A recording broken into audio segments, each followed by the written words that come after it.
तो अब हम बात करते हैं क्वेश्चन नंबर 7 का। कह रहा है कि prepare 2 column cash book of Bimal Lucknow from the following transaction. सबसे पहले आपका दिया जून 1 2019 कैश बैलेंस और बैंक बैलेंस। तो ये दोनों हमारा क्या है, ओपनिंग बैलेंस है। नॉर्मली क्या लिखेंगे हम, 2019 जून 1 क्या आएगा यहाँ पे, to balance BD. To balance BD कितना, 5000 और 17,500। बैंक का बैलेंस है 5000, कैश का बैलेंस है 5 और बैंक का 17,500। उसके बाद बोला है June 5 cash receive from sale of personal asset and deposit in form banks account. हमने पर्सनल एसेट यानी बिमल ने अपना पर्सनल एसेट बेचा और उसको फॉर्म के डिपॉजिट यानी काम कंपनी यानी काम के अपने बिजनेस के बैंक में डिपॉजिट कर दिया। तो सर ये क्या होगा, ये कैपिटल होगा। ऑनर कहीं से भी कोई पैसा लाए अपना पर्सनल चीज बेच के या अपनी पर्सनल चीजें ही इन्वेस्ट कर दे बिजनेस में, वो कैपिटल होता है। एंट्री क्या बनेगी, बैंक इंक्रीज होगा तो bank account debit to, reason क्या है, कैपिटल, तो bank account debit to capital account. ठीक है, तो बैंक मेरा बढ़ेगा किसके नाम से, कैपिटल के नाम से, तो to capital account, to capital account. और एंट्री की जाएगी बैंक में कितने का सर, 5000 का। अगर मैं डेट की बात करूं तो डेट है हमारा जून 5। उसके बाद लिखा है June 6 cheque receive as advance against sale paid into bank. हमने चेक रिसीव किया एडवांस सेल के लिए, ठीक है ना, एडवांस में चेक मिला है सेल के लिए और हमने क्या कर दिया, पेड इनटू बैंक, उसको बैंक में जमा कर दिया। तो सीधी सी बात है बैंक मेरा इंक्रीज करेगा। चेक कहां से आया, क्यों आया, वो तो बात की बात है, लायबिलिटी बनेगा एसेट बनेगा, उससे मतलब नहीं है। बैंक तो इंक्रीज होगा ना, चेक जमा कर दिया बैंक में तो बैंक को इंक्रीज करो, सिंपल सर। डेट क्या है सर, डेट है हमारा जून 6 और बैंक को इंक्रीज करना है तो क्या लिखेंगे, to sales account, advance sale लिख देते हैं क्योंकि वैसे तो उस एसेट्स का नाम लिखा जाता है जिसके लिए हमें बेचना है, या ऐसा कुछ भी अब है नहीं कुछ, तो हम जिस पर्सन से हमने चेक लिया है उस पर्सन का यहाँ पे नाम आता है, वेंडर अकाउंट, क्योंकि अभी तक सेल हुआ नहीं, एडवांस में लिया है, बट यहाँ पे उसका नाम नहीं दिया इसलिए मैंने एडवांस सेल लिख दिया है। ठीक है ना, यहाँ पे कितना आएगा, 50,000, 50,000 रुपए कैश बैंक मेरा इंक्रीज करेगा। Paid as boss by cheque कितने का, 12,500 का, और डिस्काउंट मिला है हमें 200 रुपए का। डिस्काउंट से हमें कोई मतलब नहीं है, हमने चेक के द्वारा पे किया है तो हमारा क्या होगा, बैंक डिक्रीज होगा बाई एस बॉस, क्या नाम है इसका, एस बॉस अकाउंट। ठीक है ना, कितना पे किया चेक के द्वारा हमने, 12,500, 12,500। इसके बाद हमारे पास क्या है, पेड वेजेस इन कैश, हमने वेजेस पे किया है कैश में तो आपका कैश क्या होगा, डिक्रीज होगा बाई वेजेस अकाउंट और आपका नाम आएगा वेजेस अकाउंट। कितना पे किया आपने सर, 3,000, 3,000 रुपए का पेमेंट आपने किया है। उसके बाद लिखा receive cheque from A Mukherjee and send it to bank. A Mukherjee से चेक आया और हमने उसको बैंक में डिपॉजिट कर दिया। एंट्री क्या बनेगी, bank account debit, bank increase होगा टू ए मुखर्जी। ठीक है, तो बैंक को हम इंक्रीज कर देते हैं, डेट डालते हैं जून 20 का और लिख देते हैं टू ए मुखर्जी। ठीक है, स्पेलिंग देखना जो भी है। मुखर्जी कितना है मेरे पास, 6,000, बस 6,000 रुपए का चेक दिया है। उसके बाद लिखा मेरे पास जून 21 ड्रॉन फ्रॉम बैंक, बैंक से पैसा निकाला गया। सर क्या होगा, ड्राइंग होगा या drawing withdraw for office use होगा, सर कुछ नहीं लिखा, सिर्फ ये लिखा कि बैंक से पैसा निकाला गया, तो ड्राइंग तो नहीं होगा क्योंकि ड्राइंग जब तक बोल ना दे पर्सनल चीजों के लिए तब तक हम ड्राइंग नहीं मानेंगे। तो क्या हो गया, मतलब सिंपल है, जैसे हम बैंक में डिपॉजिट करते हैं वैसे बैंक से हमने निकाला है, तो बैंक से निकाला तो क्या होगा, कैश इंक्रीज और बैंक डिक्रीज। आपका कैश बढ़ेगा, कौन सा कैश सर, ऑफिस वाला, कैश बढ़ेगा और बैंक क्या हो जाएगा, डिक्रीज। एंट्री क्या बनेगी, cash account debit to bank account, है ना, तो कैश इंक्रीज होगा। डेट क्या रहेगी मेरी इंक्रीज करने की, 21 जून 21 कैश इंक्रीज होगा, कितना इंक्रीज होगा, डेट, अमाउंट कितना आएगा सर, 5,000। कैश इंक्रीज होगा डेबिट साइड, किसकी वजह से, बैंक की वजह से। एंट्री क्या था, cash account debit to bank account. ठीक है ना, और इसी सेम डेट को जून 21 को मेरा बैंक डिक्रीज करेगा और रीजन होगा उसका कैश अकाउंट। तो इसमें हम बैंक में लिख देंगे कितना 5000 और इस एंट्री का नाम दे देंगे कॉन्ट्रा एंट्री सी, ठीक है ना। उसके बाद है paid office salaries in cash, office की हमने सैलरी पे किया है किसमें, कैश में, तो ये आपके लिए क्या है, एक तरह का कैश डिक्रीज होगा, एक्सपेंस है, बाई सैलरी अकाउंट। कितना पे किया हमने सैलरी, तो सैलरी पे किया है 4000 का, 4000 रुपए का हमने सैलरी पे किया है।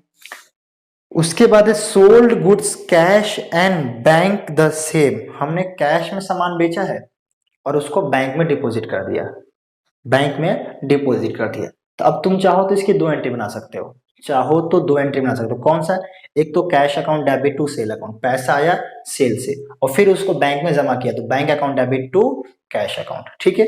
या फिर चाहो तो डायरेक्ट एक ही एंट्री बना सकते हो, bank account debit to sale account, दोनों में कोई फर्क नहीं है। देखो मैं लिख के दिखाया था, मैं दो एंट्री बनाने के लिए क्या बोल रहा हूँ, मैं बोल रहा हूँ कि पहली एंट्री बनेगी cash account debit to sales account, cash increase हुआ किसकी वजह से, सेल की वजह से। कितना सर बेचा था मैंने, 8000 का, तो 8000 और 8000 पहली एंट्री।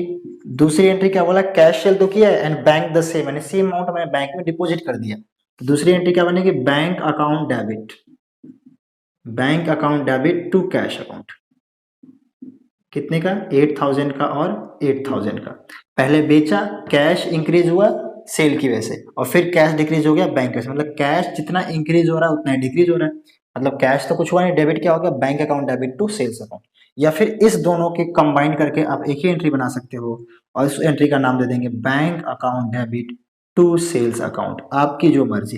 कैश डेबिट भी हो रहा है, क्रेडिट भी हो रहा है, तो वैसे इधर एंट्री करो उधर एंट्री करो, फिर बात बराबर छोड़ दो, सीधा एंट्री क्या आता है, bank account debit to sales account. Bank बढ़ा किसकी वजह से, सेल्स की वजह से, तो मैं सीधा यहाँ पे यही वाली एंट्री कर सकता हूँ। ये दोनों भी कर सकते हो, दोनों 100% सही है, जो आपको लगता है करो, ठीक है। सेम डे डिपॉजिट कर दिया सेम अमाउंट, तो क्यों दो एंट्री बनाए भाई, एक ही एंट्री से काम चलाते हैं। अगर नेक्स्ट डे डिपॉजिट हो तो दो एंट्री बनानी ही पड़ती, क्योंकि डेट अलग है, सेल कभी और हुआ है, डिपॉजिट किसी और दिन हुआ है, तो अलग अलग एंट्री बनानी ही पड़ेगी, बना नहीं सकते, बनानी ही पड़ेगी। फिलहाल मैं एक बना सकता हूँ, जून 30, यहाँ पे डेट क्या डालूंगा मैं, जून 30 टू सेल्स अकाउंट, और सीधा मैं बैंक को इंक्रीज कर देता हूँ कितने से, 8000 से, 8000 रुपए से मेरा बैंक इंक्रीज हो गया। पेड रेंट बाई चेक, हमने रेंट पे किया है चेक के द्वारा, तो इससे मेरा क्या होगा, इससे मेरा कैश बैंक डिक्रीज होगा। बाई रेंट अकाउंट कितना, 1000 रुपीज। बस हो गया मेरा क्वेश्चन खत्म। क्वेश्चन नंबर 7 आपका होता है कंप्लीट। ये मैं एंट्रीज मिटाया था जो जला एंट्री बनाई थी मैंने, ठीक है। लो अब इसको हम कर लेते हैं total, same as it is जैसे पहले किया था। तो अगर ये तो ऐसे दिख रहा है 5000 ये और 5000 ये, कितना हो गया 10000, और इधर भी कितना लिख दिया मैंने 10000, ठीक है। 10000 से माइनस कितना करना, 4 और 3 7 माइनस करना है। डेट क्या आएगा, लास्ट डेट आएगी मंथ की, by balance C D.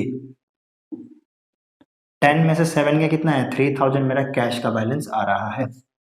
Bank का कितना है सर, बैंक का है 5000, ऐड कर लेते कैलकुलेटर से ताकि गलती ना हो। 17500 प्लस 5000 प्लस 50000,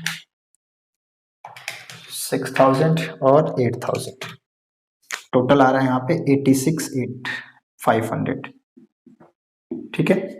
तो यहाँ पे भी कितना आएगा 86,500,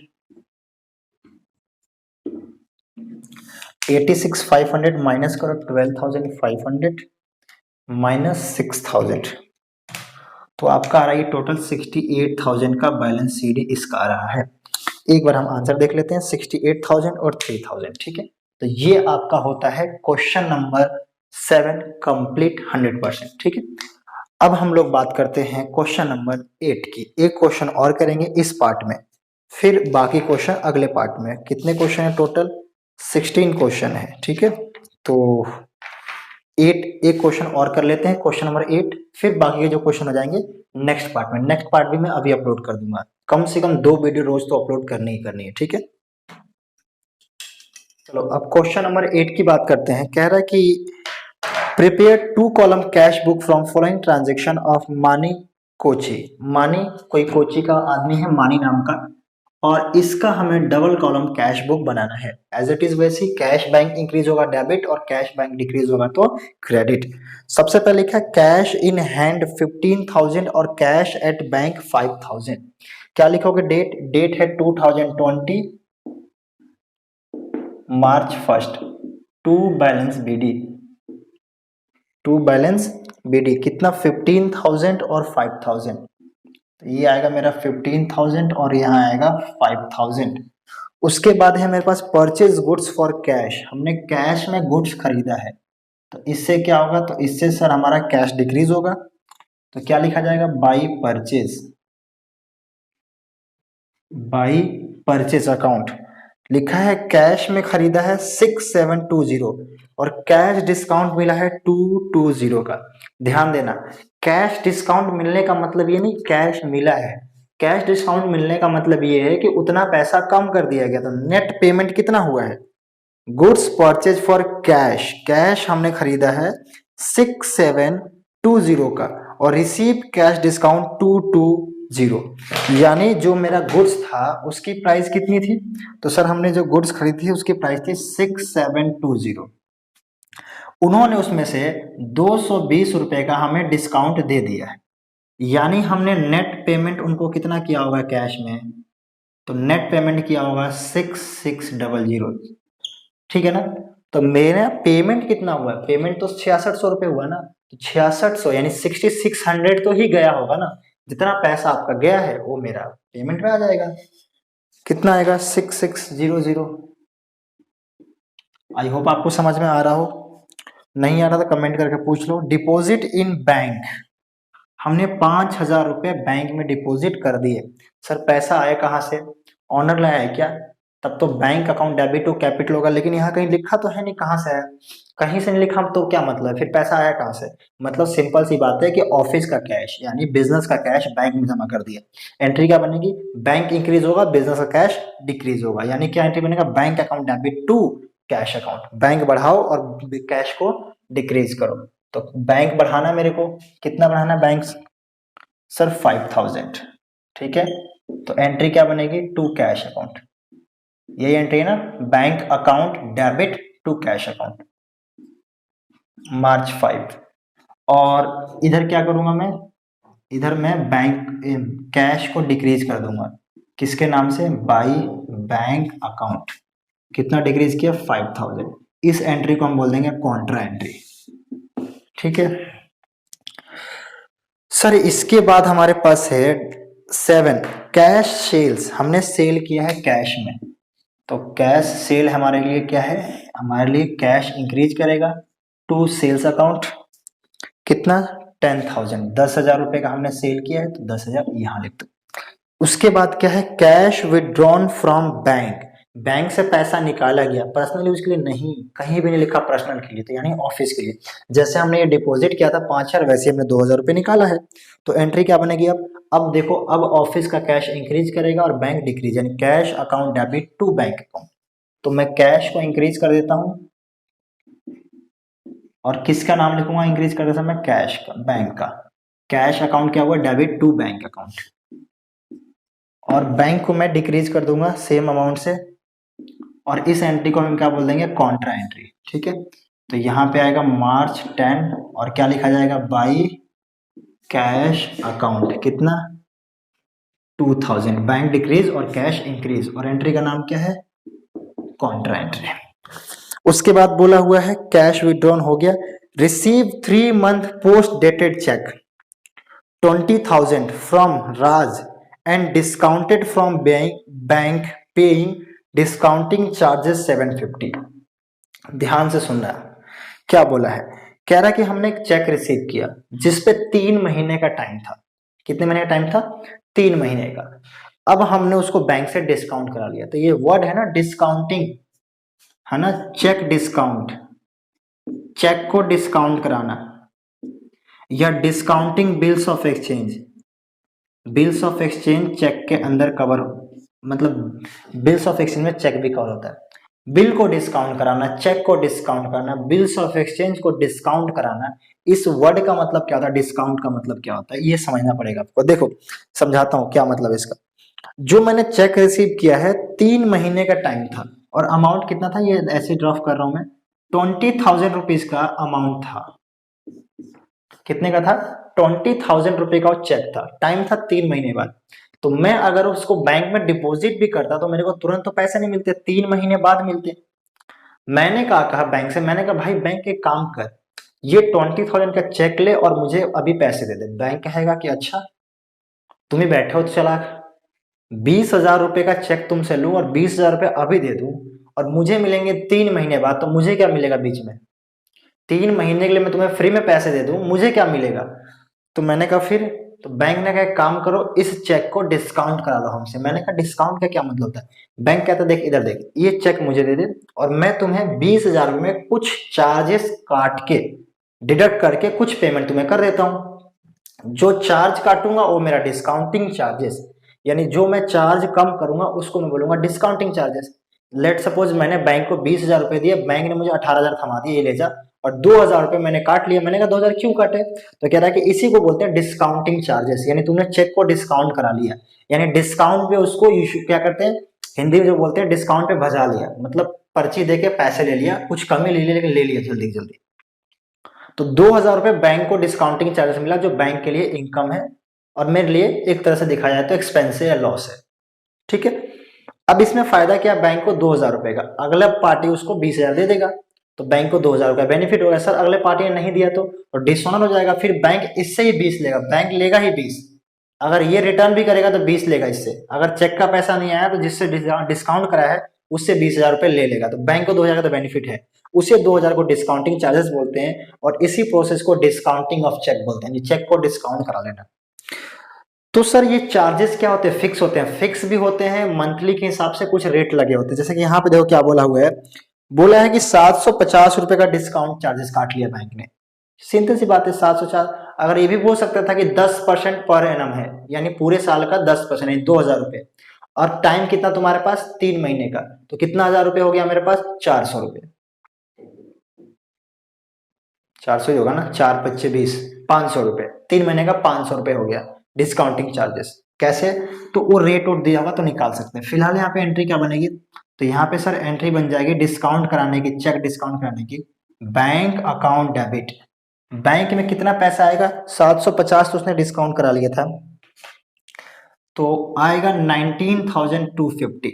discounting charges account debit 750 to cheque in hand, to cheque in hand कितना? 20,000 रुपीज। ये मेरी एंट्री बनेगी बैंक से उस चेक को डिस्काउंट कराने का।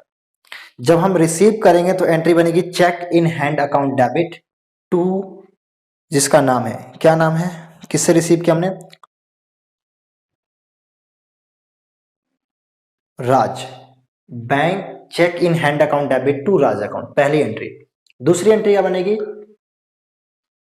Bank account debit discounting charges account debit to cheque in hand account. ठीक है, तो फिलहाल पहली एंट्री से कोई मतलब नहीं। यहाँ पे बैंक में कितना बैलेंस आया मेरे को? 19,250। तो एंट्री में क्या करूंगा? To cheque in hand, to cheque in hand account 19,250। इस डिस्काउंटिंग से मुझे कोई मतलब नहीं है। डेट क्या आएगा? तो सर डेट है मार्च 15, मार्च 15। उसके बाद है receive cheque from Deepak for 5,000 not bank. देखो ध्यान से लिखा है, हमने चेक तो रिसीव किया, नॉट बैंक मतलब बैंक में इसको डिपॉजिट नहीं किया, तो बैंक में डिपॉजिट नहीं गया तो फिर कैश में कोई एंट्री नहीं होगी, बैंक तो इंक्रीज हुआ ही नहीं। इसका अगर जो कोई जनरल एंट्री मुझसे पूछे तो मैं एंट्री क्या बताऊंगा? मैं बता दूंगा cheque in hand account debit to Deepak account. Discount हटा के, डिस्काउंट है नहीं, अब कोई मतलब ही नहीं है, जब बैंक में गया ही नहीं है तो हमें क्या पढ़ना, हटाओ आगे चलते हैं। ठीक है, तो इसकी एंट्री नहीं होगी। Check receive from Deepak deposited into bank, अच्छा अगले दिन बैंक में जमा कर दिया, वाह।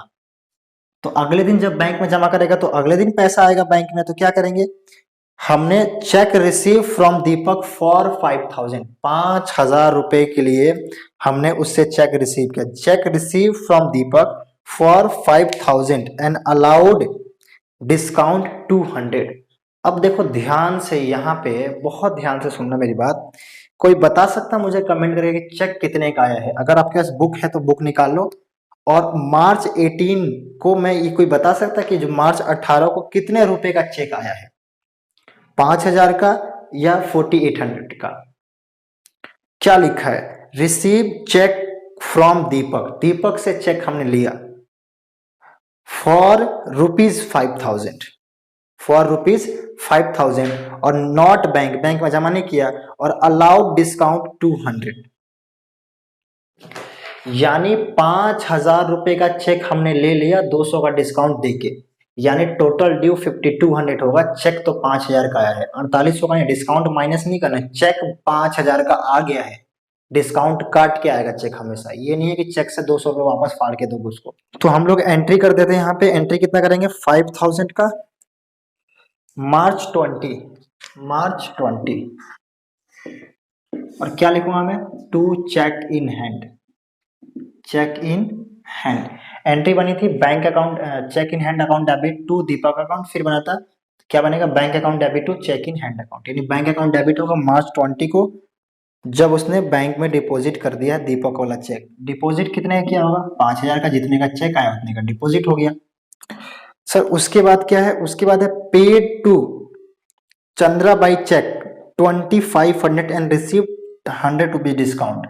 तो डिस्काउंट से तो कोई मतलब नहीं, हमने चेक कितना दिया है?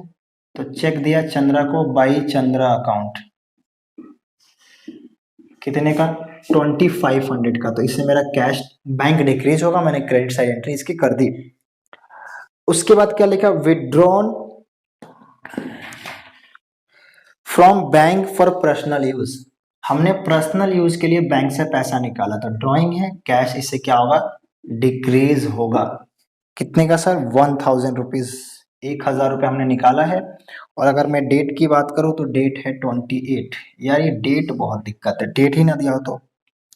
Purchase goods from Chander for ₹20,000, Chander से हमने 20,000 रुपये का गुड्स खरीदा है, कैश बुक में कोई एंट्री नहीं हुई, क्रेडिट में खरीदा है, ठीक है ना? नाम लिखा है और कैश की बात नहीं की तो क्रेडिट ही है, तो क्रेडिट है तो कैश से कोई मतलब नहीं है। Receive cheque from Ashok 5,000 and deposit into bank, हमने 5,000 रुपये का चेक रिसीव किया और बैंक में डिपॉजिट कर दिया, 200 का डिस्काउंट मिला, डिस्काउंट गया भाड़ में, हमें तो सिर्फ 5,000 की एंट्री करनी है जो हमने चेक डिपॉजिट किया बैंक में, ठीक है ना? To Ashok account, to Ashok account कितना सर? 5,000। डेट क्या आएगी? तो डेट मार्च 31, मार्च 31, ये आपका क्वेश्चन होता है कंप्लीट, ठीक है। अब हम देखते हैं, बैलेंस निकाल लेते हैं दोनों का, किसका कितना आता है। तो हमारे पास सबसे पहले अगर मैं बैंक की कैश की बात कर लेते हैं, कैश में कितना है? Debit side 15,000 plus 10,000 plus 2,000, total है 27,000। और इस साइड भी कितना आएगा? फिर 27 ही आएगा। अब 27 में से माइनस कर दो, -6,600 -5,000, टोटल कितना आएगा? 15,400, और इसमें आ रहा है 15,500। क्या गलत हो गया हमारा, एक बार चेक करते हैं। पक्का इसमें प्रॉब्लम आएगा परचेज में। 3 मार्च को परचेज वाली एंट्री कितनी है? 6720, ठीक है। और डिस्काउंट कितना था? 220, माइनस करना है 006 में से 2 गया, ओहो 7 - 2 5 आएगा, 65 का आएगा ना। 6720 से 220 माइनस करना था, तो मैंने 120 माइनस कर दिया, 6500 रुपये का आएगा। तो यहाँ पे क्या लिखूंगा मैं? 6500, ठीक है। आगे मेरा आंसर कितना आ रहा? 15,500 बाई बैलेंस CD 15,500, ठीक है। डेट क्या आएगा सर? लास्ट डेट आएगा मार्च 31, ईयर एंड, मंथ एंड। इसकी बात करते हैं 5 5 10, 5,000 प्लस 5,000 प्लस 19,250 प्लस दोनों का ऐड करो एक साथ 10,000, कितना आया? 39,250, और इधर भी कितना आएगा मेरा? 39,250। माइनस करो 39,250 में से, क्या क्या माइनस करो? -2,000 -2,500 -1000 33,750 सही है, बस हो गया क्वेश्चन 33,750। तो ये आपका क्वेश्चन नंबर होता है 8 कंप्लीट। आप एक बार देख लो, पॉज करके लिख लो, ठीक है।